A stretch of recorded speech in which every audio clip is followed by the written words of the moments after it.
అధికారంలో ఉన్న కూటమి ఎమ్మెల్యేతో పెట్టుకున్న ఓ మేయర్ తన పదవిని కోల్పోయారు. శాసనసభ్యురాలతో సఖ్యతగా ఉంటే ఎలా ఉండేదో కానీ కోరి కోరి వివాదాలు కొని తెచ్చుకున్నారు.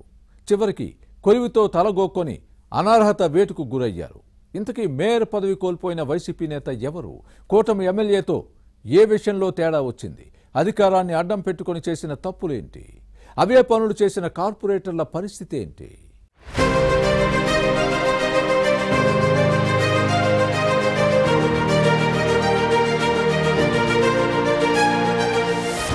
అధికార పార్టీ ఎమ్మెల్యేతో పెట్టుకుంటే స్థానిక సంస్థల్లో ప్రతిపక్ష ప్రజాప్రతినిధులకు చిక్కులు, పదవులకు ఎసరు తప్పదు. కడప వైసీపీ మేయర్ గా పనిచేసిన సురేష్ బాబు విషయంలో ఇదే జరిగింది. టీడీపీ ఎమ్మెల్యే మాధవిరెడ్డితో పెట్టుకుని అనర్హత వేటుకు గురయ్యారు. వైఎస్ కుటుంబానికి కంచుకోట కడప. ప్రత్యేకించి మున్సిపల్ కార్పొరేషన్ లో ఆ ఫ్యామిలీ చెప్పిందే వేదం. వారి అనుయాయులే ఇక్కడ కార్పొరేటర్లు. ఇప్పటి వరకు 3 సార్లు ఇక్కడ ఎన్నికలు జరగ్గా వైఎస్ కుటుంబ సభ్యులు చెప్పిన వారే మేయర్లయ్యారు.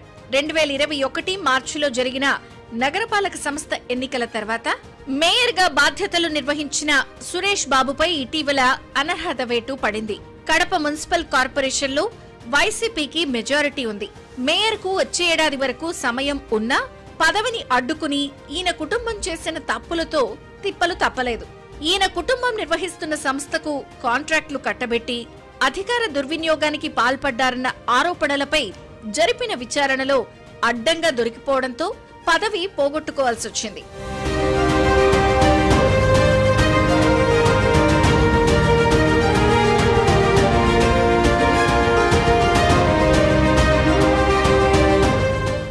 వైఎస్ కుటుంబంతో ఉన్న అనుబంధంతో 3 దశాబ్దాలుగా రాజకీయాల్లో కొనసాగుతున్న సురేష్ బాబు మేయర్ పదవితో పాటు వైసీపీ జిల్లా అధ్యక్షుడిగా పనిచేశారు.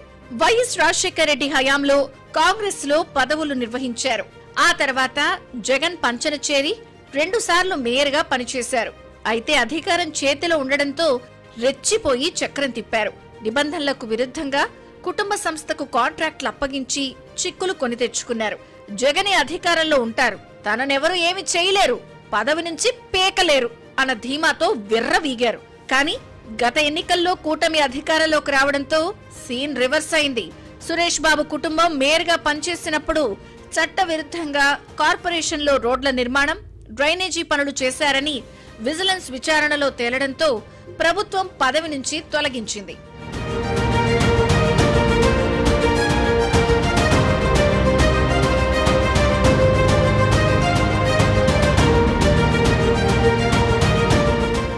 పాతికేళ్ల తర్వాత గత అసెంబ్లీ ఎన్నికల్లో కడప తెలుగుదేశం విజయం సాధించింది.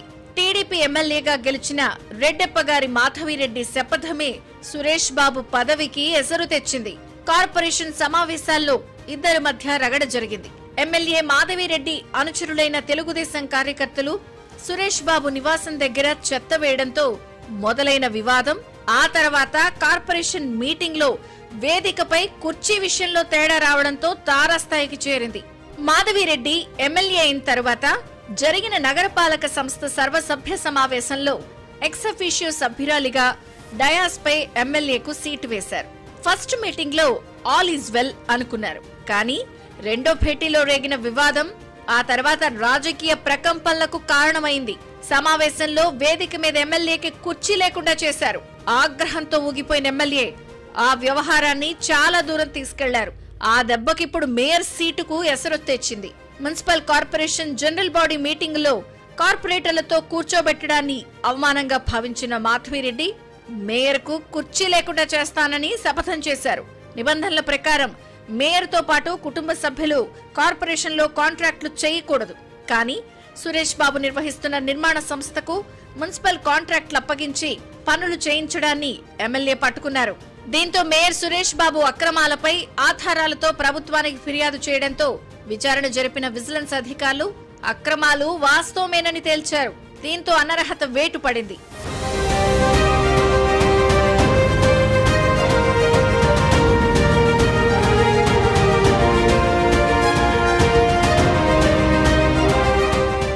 అయితే ఇది రాజకీయ కక్ష సాధింపు చర్య అన్నది సురేష్ బాబు వాదన.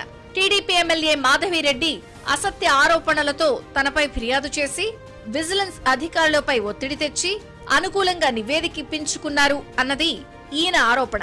ఇక కడప మేయర్పై అనర్హత వేటు తర్వాత నగరపాలక సంస్థలో కాంట్రాక్టులు చేసిన వైసీపీ కార్పొరేటర్ల వెన్నులో వణుకు పుడుతోంది. ఫ్యాన్ పార్టీ పాలనలో కోట్లల్లో పనులు చేశారు.